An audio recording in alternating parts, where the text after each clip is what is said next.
Hello, I'm Betsy Gold and welcome to my channel. So today I have a fun project. Artistry has started to do something called the blank of the month. And for the month of November, their blank is this really cool scalloped edge metal ornament. It's two-sided with a poly coat on it, and it comes with those two ribbons. And so it's the weird science of crafting. I've talked about it before. Basically, it is sublimation, in which you take a image that has been drawn or stamped or colored with a special kind of marker. They're these markers, but today I'm actually using something out of this one, and also this ink pad.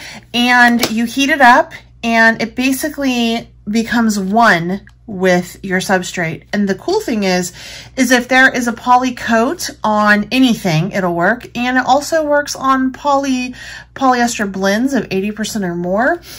So that means like little canvas totes it works on.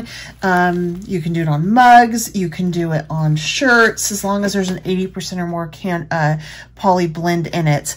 But for this one, I'm going to be focusing on their blank of the month, which is this one. And this is how I'm going to do it. So I'm just taking a piece of copy paper and I'm going to trace it with the shape onto the copy paper, because you don't want to put your art necessarily on your substrate. It needs to sublimate from the copy paper. And if anything else, I like this simply because if I screw up on my art, I don't mess up my entire substrate. I just mess up a copy paper, my time.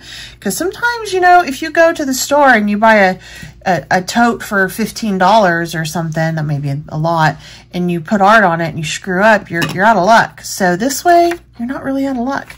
All right, so now that that's been I've you know, traced it, and nothing is going to transfer over onto this except for the ink, the sublimation ink. So all those lines are not going to show up on my final project, which is awesome.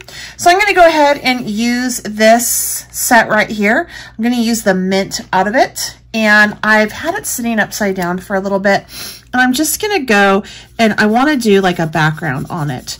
So I'm just going to go around, scribbling around like this. All right, because I just want the background to be done on it, and I don't care if I go outside of the lines, it's not a big deal. I'm going to be, when it transfers, it doesn't matter. So I personally like things to go outside the lines. I think I get better coverage that way. So I'm just scribbling some background down. And when this creates the sublimation, it will be a little bit of a different color.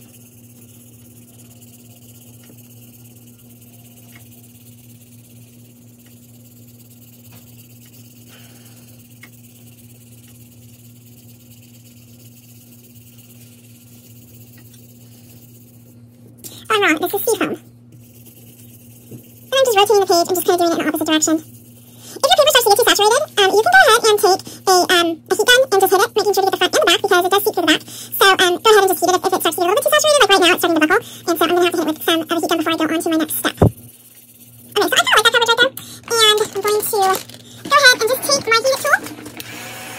And just hit it like so. Because the moisture seeps through the back, and then if you get the front, you don't get the back dry, and then as you're working, all of a sudden you can notice that your lines look like you've drawn outside the lines, or they get soft and fuzzy. It's just because that moisture from the back will seep up to the front. So always hit the back too. All right, so I want to go ahead and just line this up one more time, and I want to put that, I'm going to use a pen this time. I want to make sure that I have that there so I know where my hole is as I line up my stencil. So I'm going to be using the stencil by Picket Fences. It's these beautiful trees. It's called Field of Snowy Tree Stencil. And I'm just going to gotta figure out where I want it. Okay, so I'm going to take a blending tool and I'm going to take my sublimation ink pad that's in black. And I'm actually going to blend the ink onto the stencil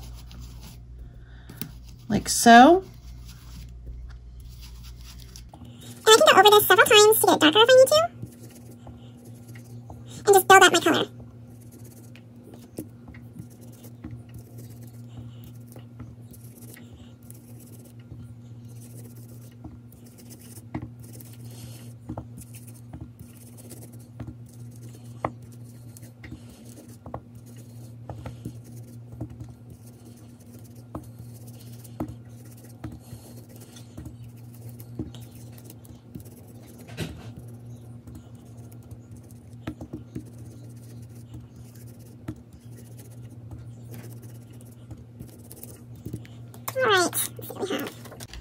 There we go. So I'm super happy with that.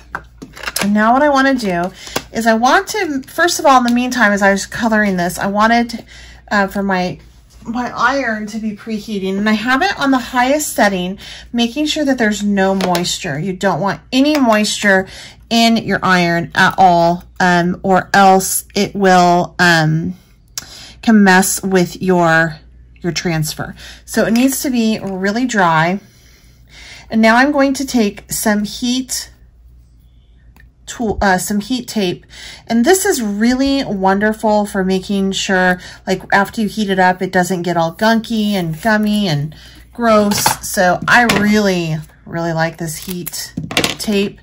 I think it's called the thermal tape, and I got mine just through Artistry as well. I figure they're the experts in it, so why would I want to really go anywhere else, right?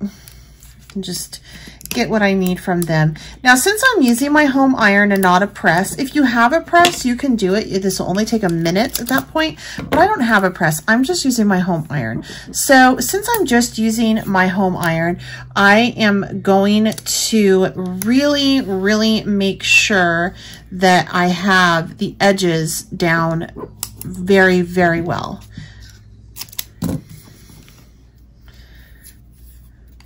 I'm like really making sure, because if it moves at all, I don't want there to be a ghost image. I don't want it to slide around. So here we go. There we go. And let me get this little spot down here, and then we'll be good to go. Okay, so the next step is you want to make a sublimation sandwich. And basically what that is it's taking 2 pieces of silicone paper. The silicone paper is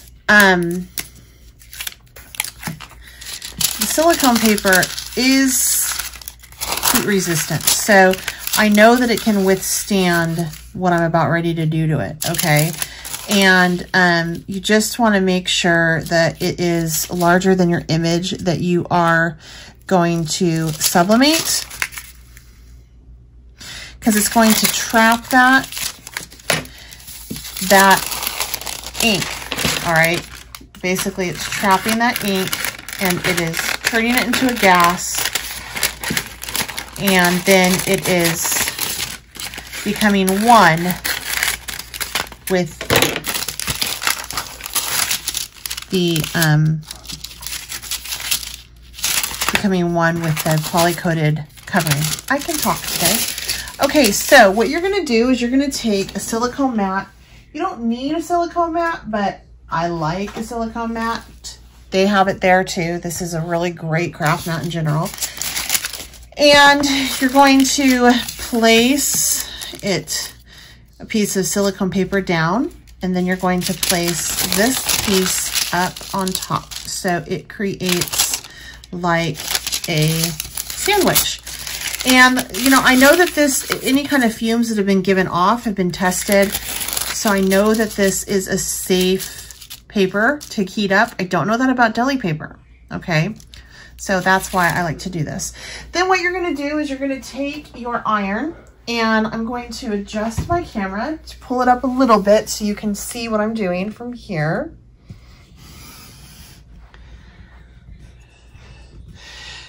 You're gonna take your iron, and there are holes, and you don't want the holes to be covering this. You want it to be where the surface is, so there's no holes, because you want that heat to be even pressure. If by chance it doesn't fit, it's okay. You're just gonna have to pick it up and place it down again. So I'm just going to lay this down. My sheet doesn't want to work with me, Just gonna lay this down, laying my iron over it. I'm not gonna iron it. I'm just gonna press it for 3 minutes. And then at the end of 3 minutes, for this particular substrate, I think it might not be getting an entire coverage of the surface there. I'm gonna rotate it in the opposite direction for 3 minutes. And then that should have a really nice transfer. But don't iron it, because that'll leave you with ghost images. You just want to leave it setting up. All right, so we're finishing up the second set of 3 minutes because I think that my surface may have had a few holes in it. So that's okay, I just flipped it. And this is really, really hot. Like I can feel the heat coming off of it right now. So you definitely don't want to touch it if it's metal. I can kind of grab that right there.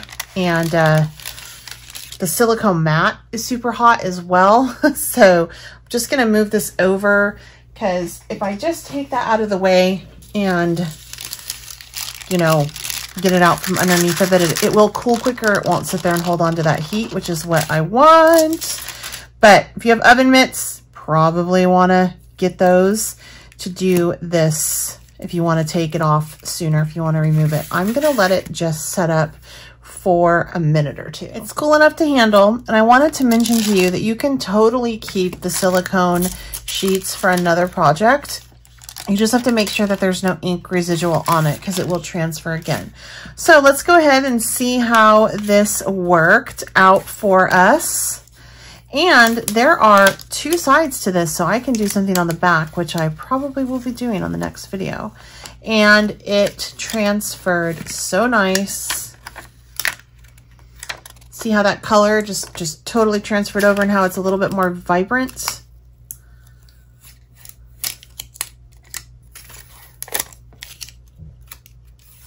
And voila, a cute little Christmas blank.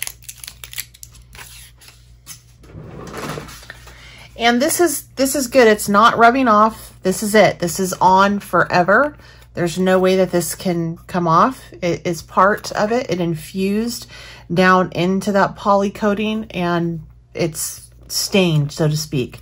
It's a beautiful transfer. How fun was that? I hope that you guys enjoyed this tutorial. If you're interested in anything artistry, I do have the link provided for you down below. If you haven't subscribed to my channel, I certainly hope that you consider doing so. And come back next week or next time, I should say, and see what we do on the back. I will have something up for you a couple days from now on the back piece on it. All right, until next time, happy crafting.